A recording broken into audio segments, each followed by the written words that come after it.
Hey there, campers. This is my first blog post, actually my first mini nutrition lesson of the online. We're going to be doing now our new mini nutrition lessons that are going to be actually mini lessons all comprised for the week on the blog that you guys can go on and comment on. So here is number one. We're talking about how to get through the weekend. All right, the weekend can be a tough one for a lot of people, but you know it's huge that you get through that with flying colors. First things first, stick to that plan. Have your goal in mind and make sure that you're definitely sticking to that plan in mind. You know, it's really easy to let things go during that time, but definitely make sure the plan is in the mix. When you really indulge in a lot of, say, high-fat foods and a lot of sugar foods throughout the week, and it really causes a rise in what's called your serotonin levels, and that's really going to slow down the metabolic system big time. You know, so if you find yourself really taking a couple steps back in the weekend, that really could be why. As far as some weekend survival tips that can really get you through, avoid eating no fat. You know, basically, completely taking that away from your body is going to really actually kind of give you those cravings. You know, so keeping the fat low content, because your body does need fat for energy, definitely. But keeping that fat low per meal is a really good way to make yourself feel fuller longer and also take away from some of those cravings. Do not skip meals. That's another one as well too. When you skip meals, basically remember your body goes into that starvation mode and it starts eating itself. So that's really a big deal. Is make sure you get those small meals in very frequently. You miss those and basically your body is starting to eat that muscle. Don't pass up your favorite foods completely. It's all about moderation. You know, follow that 90-10 rule that we talked about many times, and you'll be hearing about that again as well too. Is that total deprivation is basically just setting yourself up for complete failure. So definitely just limit that, but keep it down. Okay, you're limited, but don't avoid it is what I meant to say. Um, don't tempt yourself by keeping trigger foods or comfort foods around the house. That's another one as well too, as far as out of sight, out of mind type of deal. We talked about this in the grocery module. As far as you know, if you buy it, it will eventually be eaten. So that's a big thing to keep in mind with that as well too. A couple other things. Plan meals by keeping in mind the demands you will have on your schedule that day. So if you know you're going to be out and you know you're going to be basically moving all day, make sure you have some types of foods with you and plan it out and bring it with you, even though it might not be the most convenient thing.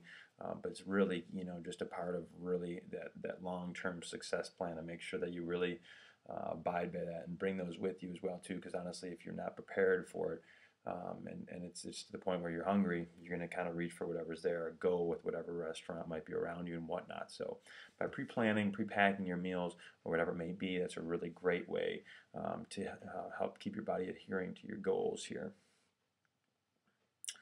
Let's see. Don't go to a party starving. All right. So if you're gonna go to a party, definitely make sure that you have eaten a nice solid meal beforehand, so you won't really be tempted by all the finger foods there, because obviously there's a lot of really good stuff happening there. So make sure that you really kind of prep yourself and don't set yourself up for failure in that particular area. Okay, so that's another really important thing to keep in mind as well too. Um, alcohol packs on calories. They're basically empty calories. You know, so of course you hear you know, the wine consumption is good for your heart and whatnot, and yes it is, you know, but also keep in mind so is cardio, or so is exercise in general, and so is eating fruit, you know, those type of things as well too. So there's a lot of benefits that you can get, you know, other than alcohol as well. But you know, alcohol consumption does definitely pack on the calories, so just keep that in mind as well too. Okay. Um, let's see. So, if you tend to overeat during family gatherings, plan on and visualize how much you'll eat before you go. All right, it's kind of one of those weird things as far as like when you plan on it and you kind of like, oh, I don't want to eat that much. It's kind of more one of those things that hopefully you can kind of mentally train yourself so it won't actually happen. So if you can kind of visualize yourself really overeating beforehand, it might definitely help your progress as far as making sure that that doesn't happen. So that the next day you're gonna be feeling like $1,000,000 instead of like one. All right. Guys, another quick thing I want to capture on is the importance of muscle and really how it works in your system here.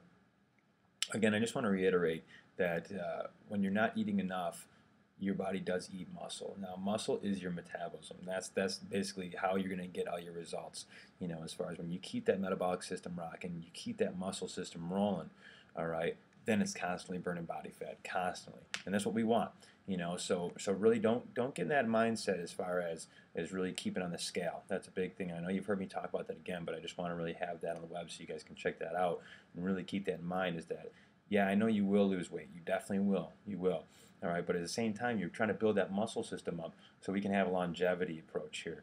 As far as, it's going to be, say, a 10, 15 pounds or whatever you're talking, that's going to be staying off for the long run. And that's the big deal. Not to mention, when you get done with it, you're going to have that body tone and that sculpt that you're looking for. And that's exactly what this program is designed to do as well, too, is really build up that muscle so you can actually build your metabolic system. And that's the whole deal. So keep in mind, muscle is absolutely important. And we're not talking about bulking up and getting huge. Is it possible in here? Absolutely. From a gentleman's standpoint, sure. You know what I mean? And that's going to be a lot of nutritional as well, too. But more or less, we're just talking about really kind of building it up, getting nice, long, lean muscles that are just going to be eating up that body fat. That's what we're talking. So, and I know you guys have heard it again, but here it is officially. Here is 1 pound of body fat. Here's 1 pound of muscle. So muscle is twice as dense, takes up half the amount of space. So if you dropped 10 pounds of body fat, but added 10 pounds of muscle, you'd weigh exactly the same as you do, but you look completely different. Post your replies, post your questions on here, even if the questions aren't related to the actual lessons today. Hope that helped for today. And those are the lessons for the week. Basically what I did was I actually compiled 3 mini lessons into one, just so I can really cover more ground with that. And that way, at the end of each training session, you guys can come up and ask all your questions that you have. Guys, keep it going. Keep rocking. Looking forward to seeing you in camp. Thanks a lot.